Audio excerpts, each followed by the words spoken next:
अभी हम लोग वेद, वेदांग, उपनिषद, पुराण इत्यादि पे चर्चा करने जा रहे हैं। और ऐसा चर्चा इसलिए करना जरूरी है क्योंकि ये इतिहास के अध्ययन के मुख्य स्रोत रहे हैं, इतिहास लेखन के मुख्य स्रोत रहे हैं, उसके अध्ययन के मुख्य स्रोत रहे हैं।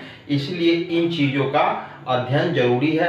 और अध्ययन इसलिए जरूरी है, जानकारी के अलावे परीक्षा में इससे संबंधित सवाल भी पूछ दिए जाते हैं। तो जानकारी के लिए, तो जानने के लिए बहुत पढ़ना पड़ेगा, लेकिन परीक्षा के लिए थोड़ा ही इसे जाने। वेदांग किसे कहते हैं, वेद किसे कहते हैं, उपनिषद किसे कहते हैं और कौन कौन सा मुख्य है, इस पे चर्चा कर लेना जरूरी है।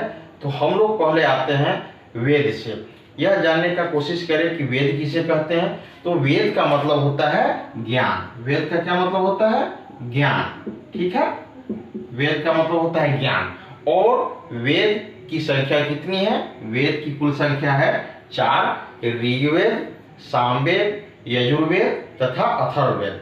ऋग्वेद, सामवेद, यजुर्वेद तथा अथर्ववेद, जिसमें ऋग्वेद सबसे पुराना वेद है और बाकी 3 वेद जो है सो ऋग्वैदिक काल के बाद लिखा गया।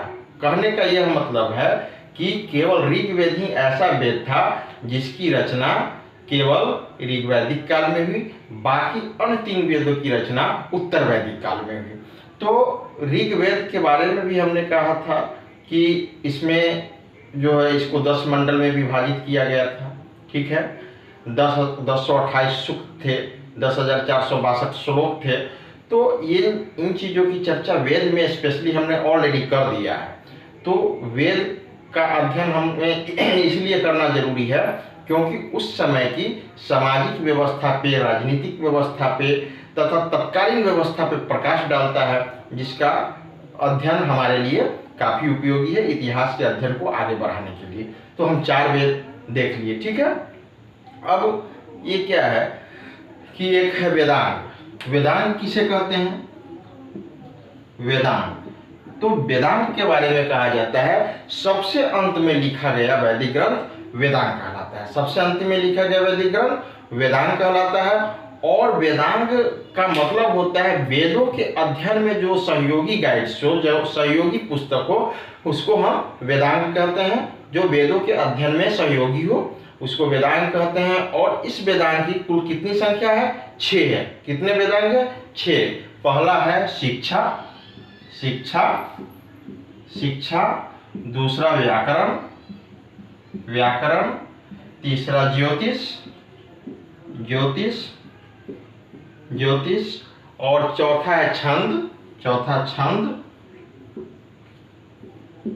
पांचवा निरुक्त, पांचवा निरुक्त। और छठा कल्प।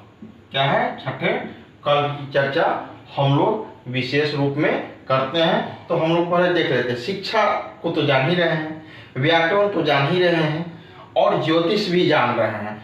एक शब्द समझने की जरूरत होती है, छंद। छंद का मतलब होता है लयबद्ध, मतलब किसी भी वेद को हो या किसी भी ग्रंथ को जो छंद में प्रस्तुत करना ही, मतलब लय में प्रस्तुत करना ही छंद कहलाता है।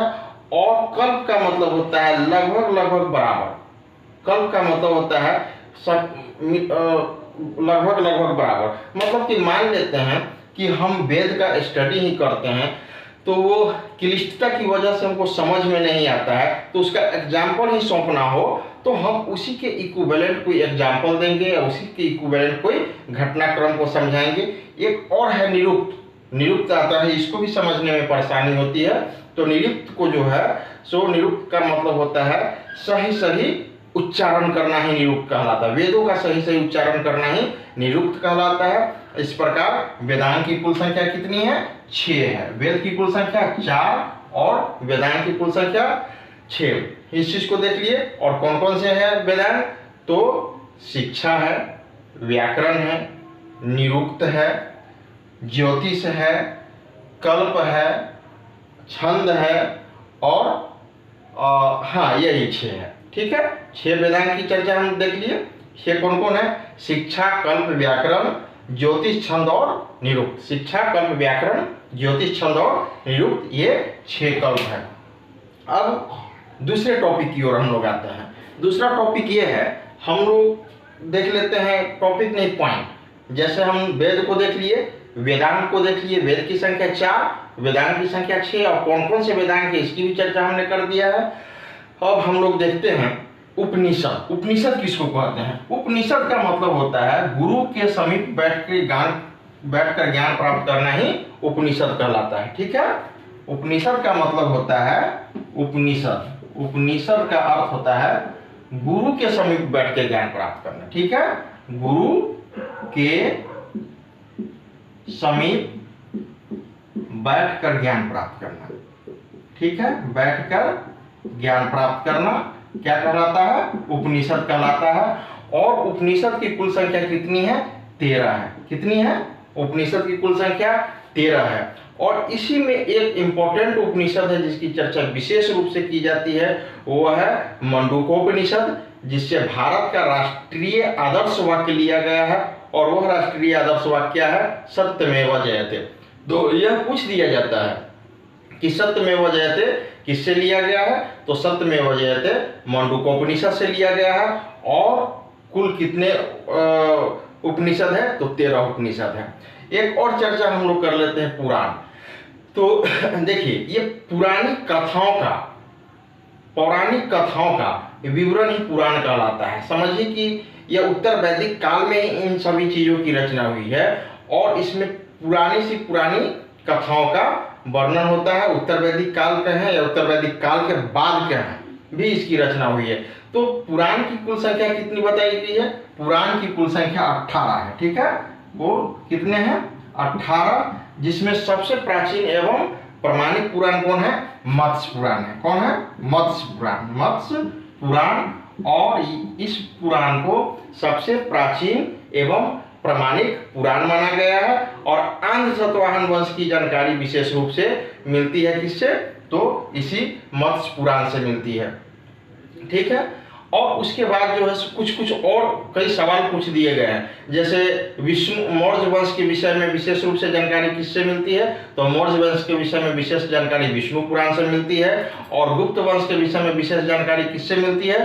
तो गुप्त वंश के विषय में विशेष जानकारी वायु पुराण से मिलती है। और मत्स्य पुराण से आंध्र सातवाहन वंश की जानकारी मिलती है विशेष रूप से। तो ये 3 जो है सो कभी कभी रिपीट कर देता है, पूछ दिया जाता है। तो हम लोग ये उपनिषद पुराण देख लिए, और पुराण की कुल संख्या 18 है।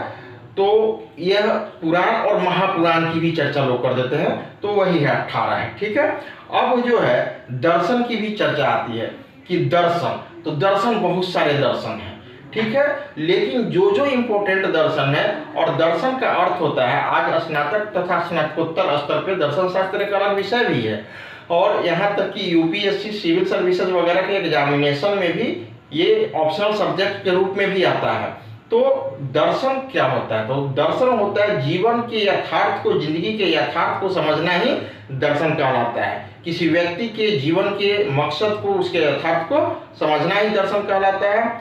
और दर्शन जो प्रमुख दर्शन है, जैसे चारवाक, ठीक है, जैसे चारवाक दर्शन, ठीक है, इसको चारवाक महोदय ने ही लिखा है, चारवाक ऋषि मुनि थे।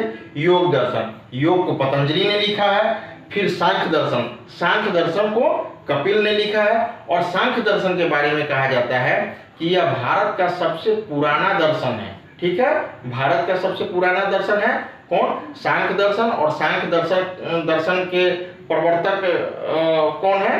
तो कपिल।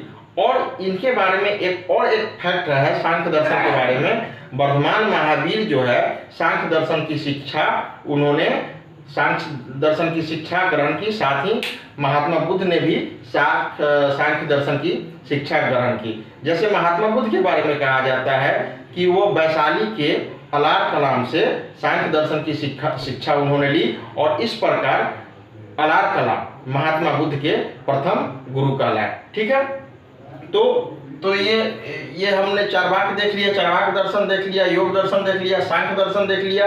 एक है न्याय दर्शन, और न्याय दर्शन के प्रवर्तक है गौतम, तो न्याय दर्शन भी हम लोगों ने देख लिया।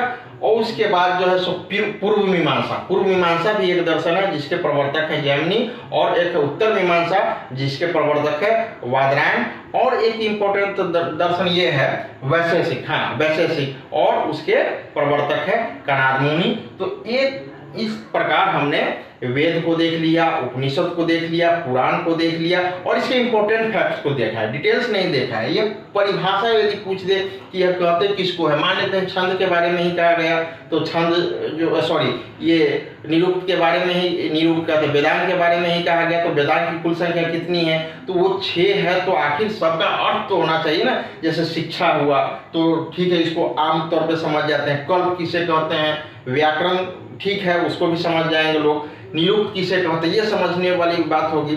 तो इन तमाम चीज़ों का हमने अध्ययन किया, और इसका अध्ययन जरूरी इसलिए है क्योंकि यह भारतीय इतिहास के अध्ययन का मुख्य स्रोत ये तमाम चीज़ रहे हैं। और इसके अलावे भी भारतीय इतिहास के अध्ययन के स्रोत कुछ हैं, जैसे जातक है, पीटक है, बहुत सारी चीज़ है, निकाय है।